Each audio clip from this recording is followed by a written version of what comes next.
Welcome back to the show. We got a great one lined up here. Ripple tapping 70% of FedNow and Swift to the tune of 20-30 trillion.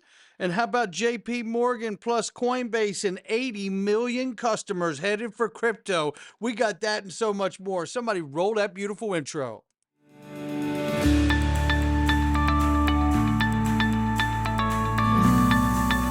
Digital Perspectives with Brad Kimes. Come on in.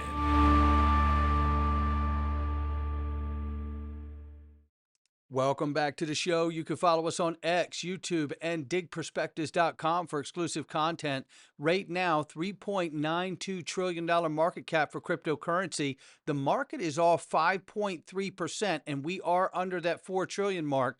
Bitcoin 117,600 plus, Ethereum 3,700 plus. XRP number 3 spot is 306 right now, off 2.7 on the 24 and off 11.2 on the 7-day. If we break down below $3, don't tell Mrs. Backup, but I'm going to have to do something. I'm going to have to find some money in the couch cushions to do something here. Ranging between 305 to 317. So I'm going to keep an eye on that as we move throughout the day here. Lots of news, but I want to start right here.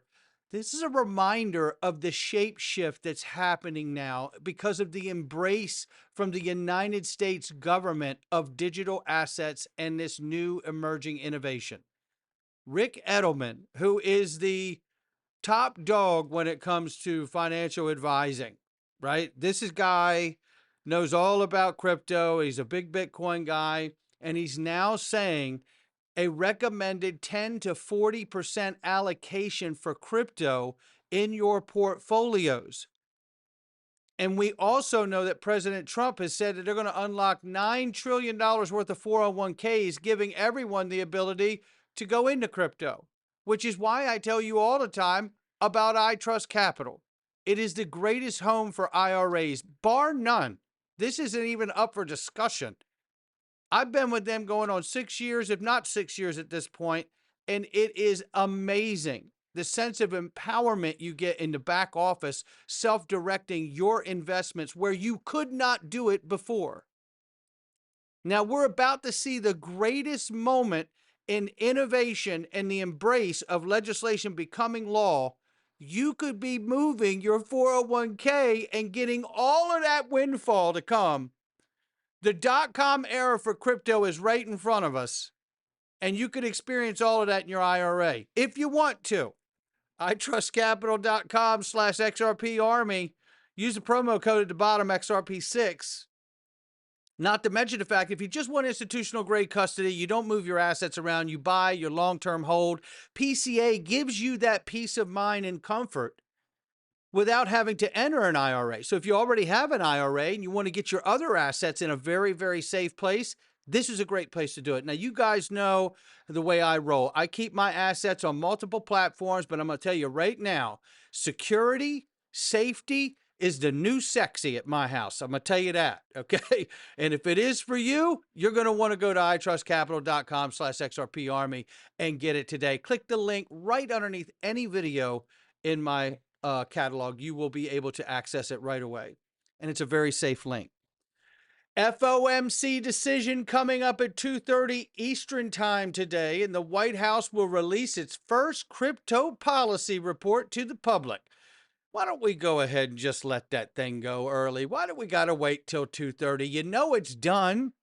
Oh my goodness. Nonetheless, the U.S. government will unveil its Bitcoin strategic reserve and digital asset stockpile today when they do release this report. Bo Hines suggested XRP might be on the list. Is America secretly stacking XRP? President Trump has said that he believes XRP will be on the list. This is going to get interesting. And this report, depending on how it's written and what's in it, could send this market into motion, baby. Just know that. We'll watch to see how it affects the market. 90% of global financial leaders believe blockchain and digital assets will have significant impact on finance within 3 years, according to Ripple's survey. Well, shout out to them. 3 years, look, 36 months. You're talking about the kind of real world asset tokenization taking place over the next 3 months that will energize these new protocols.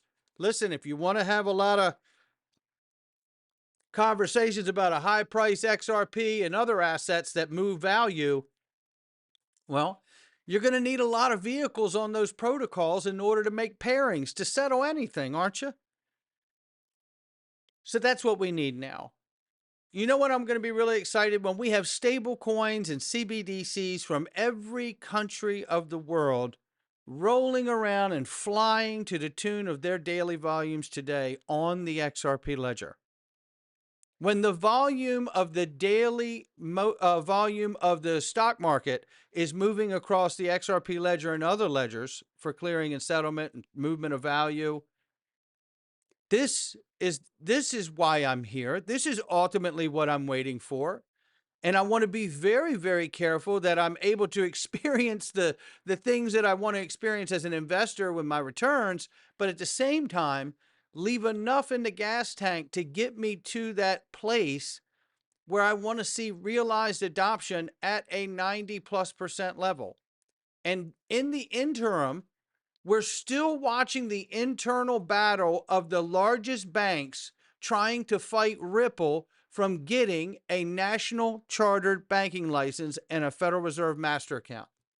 42 banks are opposing Ripple's federal license bid over regulatory clarity and a 2.5-week review concerns, like it wasn't enough time. Yet XRP trajectory remains strong as Ripple advances towards full regulatory alignment and deeper integration into the U.S. financial infrastructure. This is what it's about. And I think everyone, including JP Morgan, knows exactly what's coming. And no matter how much fight they put up, we are here and this is happening.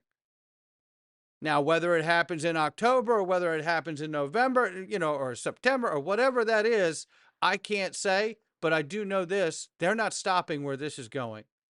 And while the banks are putting up a fight, including JP Morgan Chase to offer 3 new ways for their 80 million plus customers to participate in crypto with the help of Coinbase. JP Morgan and Coinbase are partnering to make it easier for Chase customers to buy crypto, according to a press release from JPM. The details coming soon. JPM customers will have the ability to fund Coinbase accounts with Chase credit cards. In 2026, direct bank to wallet transfers and one-to-one Chase Ultimate Rewards Point redemptions will become available, marking the first time a major bank rewards program can be used to buy crypto. All of that's happening while they are throwing up the red flag and trying to stop Ripple from getting a banking license. You see what's going on here. I think blockchain truckers got it said right here. Jamie, I'm going to leave it there.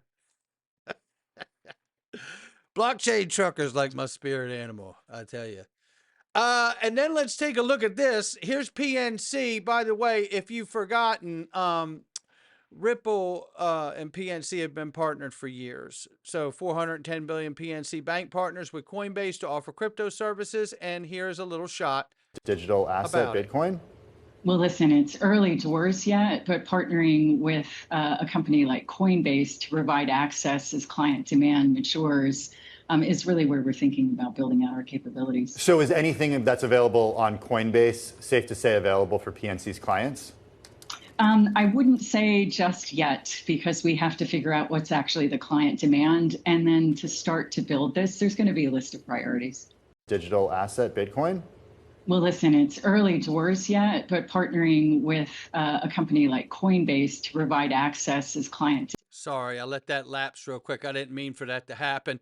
But you get where this is going. They're coming in strong. JP Morgan, Chase, they're putting the bank account, credit card, all that's hooked to it. 80+ million customers, but they're still raising hell about Ripple getting that bank license. And this may be part of the reason why.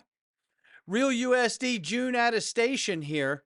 Look, this is all set in the stage. You can see how quickly it's all growing. We're now over 550 million for real USD. I just saw that tweet a minute ago too from Jack McDonald. Jack McDonald, Senior VP of Stablecoins at enterprise blockchain firm Ripple, has highlighted the exploding decentralized finance growth in recent social media posts. Like I said, crossing 550 million for real USD. I believe what we're seeing is a lot of institutions and enterprises lining up the horses in the gate, waiting for Ripple to probably get that banking license, as well as getting the Clarity Act passed and signed and become law. So this way, everybody comes off the sideline with the clear rules to the road. There is no guessing. There is no half measure, but there's a couple other things that need to happen too. One of which is what David Schwartz shares here. Ripple has 300 plus bank partnerships, and after 13 years, shouldn't they be billions in daily on-chain volume?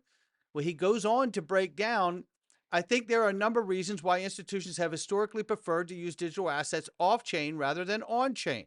I think we're close to changing that because the institutions are starting to see that the benefits of moving on-chain, but I agree it has been very slow. Even Ripple can't use the XRP DEX for payments yet because we can't be sure a terrorist won't provide the liquidity for payment. Features like permission domains will address this. If XRP is volatile, why use it over stablecoins for transfers? Well, he breaks that down. If volatility is not an issue because it's a bridge currency, what's the incentive to hold it? There are use cases where volatility isn't a minus or is even a plus.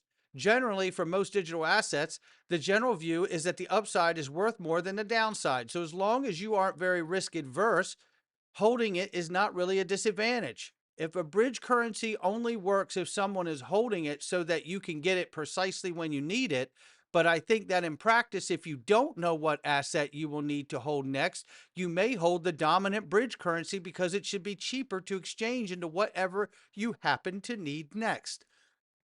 Makes sense to me. Are bridge currencies still necessary when stable coins will cover most pairs in the future? Listen to this part. If one stable coin wins, then no, you would just use that stable coin as the bridge currency. But I don't think one stable coin win for several reasons, including that a stable coin can only be a stable relative to one particular fiat currency and will always have jurisdictional ties. I just want to cut in. This is why I have always said the ultimate goal is to have many different things from the different sectors of our economy, commodities, oil, gold, silver, wheat, you name it, hard, soft commodities, reserves of these things that could underpin XRP, and XRP could then underpin the US dollar, and you will be able to roll back some of these stable coin issuers years down the road, right? Because the whole idea of stablecoin private issuers is that you relieve the stress of other countries and petrodollar agreement, really propping up the dollar as the world reserve currency. So now, just to get back into where he said here, including that a stablecoin can only be stable relative to particular one fiat and will always have jurisdictional ties. If we're in a multi-stablecoin world, which we are now, it still makes sense to have a bridge asset that serves as the long tail of tokenized securities, loan portfolios, and so on. This is exactly what we've talked about here on the channel a lot, is that it's not until they get this DEX straightened out, and by the way, just like the permission domains, it is brought up here again and highlighted by VET. That's why I'm excited about permission domain DEX, credentials and decentralized identity natively on the XRP ledger. It finally allows the jump from off-chain to on-chain use of the XRP ledger and its DEX, brings liquidity and compliance and users. That's the hay season. Yeah, and that's really right. I mean, that's really right there as far as I'm concerned. So we're close to seeing all of this come together, and they're 5 votes away from what they need to get this done, as I understand it. So rock on. The whole idea of XRP, being a long tail pairing, making pairings between different things that never were possible before, bypassing the need to go to a stable coin at all. There is going to be a huge demand and a huge positive for XRP in that scenario. And never forget that because XRP is the native token of the ledger. It gets a privileged look before anything else when it comes to making a pairing. So this is going to get better as soon as that permission domain comes out and passes. Now, XRP news today, Ripple gains indirect FedNow and SWIFT access via 70% provider network. And basically what this is Smoke Dog breaking down for everyone here. Ripple gains indirect access to U.S. Fed payment system via FedNow and SWIFT through partnership. 70% of FedNow providers integrate Ripple's blockchain solutions, enabling faster payment settlements via intermediaries. XRP aligns with Swift's ISO 20022 standard, potentially handling 20 to 30 trillion in cross-border transactions annually. Ripple's hybrid model bridges blockchain and legacy systems, reducing costs while maintaining regulatory compliance. The strategic positioning strengthens Ripple's edge in cross-border payments over traditional and competing blockchains. So this is where we are, and we know through Finastra, we know through Temenos, we know, I mean, you name it, Volpay, Volante, right? There's so many connections that connect us to FedNow and to SWIFT.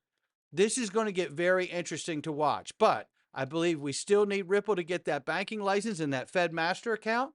I still believe we need to see the Clarity Act passed. And I think we need to see that permission domains amendment go through in order to allow them to start accessing the DEX in the manner that we've all understood for so long. And I can't help but hit you with this one more time. This is Dom and Phil Kwok from Easy A equals legends. Don't believe it. Settling trades, etc. It's still true. Much faster, cheaper than otherwise would be possible. And then obviously also international money payments. All of those different aspects really make it one of the formative companies of the next decade, in our opinion. And I know a lot of people have been asking for my price targets on XRP. And I think it's the first time I'll say it, but I think XRP is heading to $1,000 by 2030. So for me, it's, you know, a super important project, and actually probably one of the most important projects out there at the moment. There you have it right there. These, you know, you're talking about Wharton, Stanford. These guys, listen, you know, you only got to be around these guys for a few seconds to realize that they're super sharp, super smart, and some of the hardest working, most focused people you will ever, and I mean ever, come in contact with. And they happen to be very nice too. It's a hell of a combination. Listen, all I can say is that if he can talk about $1,000 XRP by 2030, you damn well know we can too. I shout out to him and everyone else in this space. This is our time, and there's a few things left that have to fall in place, and it looks to me like that's exactly what's going to happen. Not financial advice from me or anyone else. We're going into the freedom zone. It's not financial advice from me or anyone else. Today, we're going in and we're going to tackle what Robert F. Kennedy Jr. has been working on, and I tell you what, it is going to be a big one. I think this is going to yield great results for us and our children. I hope you will join us inside. Let's get started right now. Come on in. All right, welcome back. Cue this up here. Chris Como is left stunned as RFK Jr. delivers the perfect response to the claim that autism rates are higher because of better diagnosis. This clip ends the debate. Play it for anyone still clinging to that excuse, and it absolutely does. I want you to listen to this because he absolutely shatters this paradigm that, you know, it's believed that people would say, and listen, this is a issue close to my heart. I have a grandson who's autistic.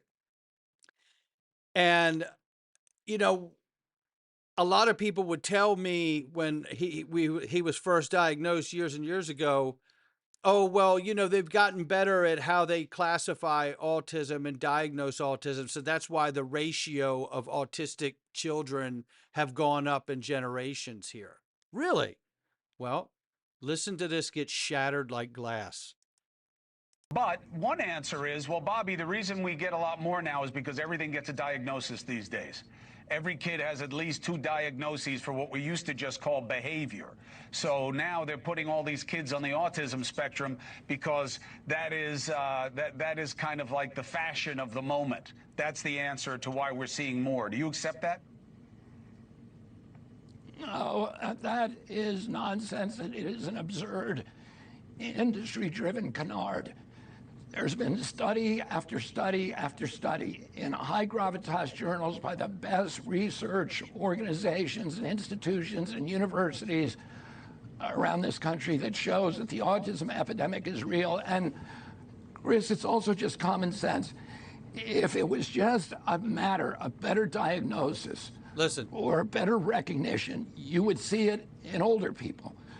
You don't. The epidemic is taking place in a specific generation, and it's kids who were born after 1989. That's where you see it. You don't see, it's not, you don't see autism. 1 in every 31 people my age. I have never seen somebody my age, 71 years old, with full-blown autism. That means profound autism. That means nonverbal, non-toilet trained, head banging, stimming, all the stereotypical features of the disease. You don't see that. And these are not people who are locked in some institution somewhere. There are no places for people like that. Right. And so why, if it was anything other than an epidemic, why would you only see it in a single generation? and there's your answer. Something's in the food, or something's in our vaccines, or maybe it's both. But it is clear to me that there's something going on that has changed this dynamic in this ratio to where it is completely flipped. The polarity is completely flipped, and is more likely that you would have an autistic kid than not have one. It's unconscionable. I can't believe, or it's unconscionable, I should say. But to me, that this could go on for so long the way it's gone on. I tell you, the fact that he's even able to say this and it gets reported is a thing. Now you see that it's on News Nation. This is not on a major mainstream media platform. Oh, no, no, no. And why is that? Because they're protecting Big Pharma. Because this is all coming from Big Pharma or food, whatever, the chemicals in food. So either way you slice it, something has got to give here. And I'm telling you, watching this close, because we can't, this is not this is a win, but this isn't a real win. Like, a real win is when you actually reveal what is causing the autism, and then you eliminate it from human consumption, whether it's a vaccine or food. I'll catch all of you on the next one.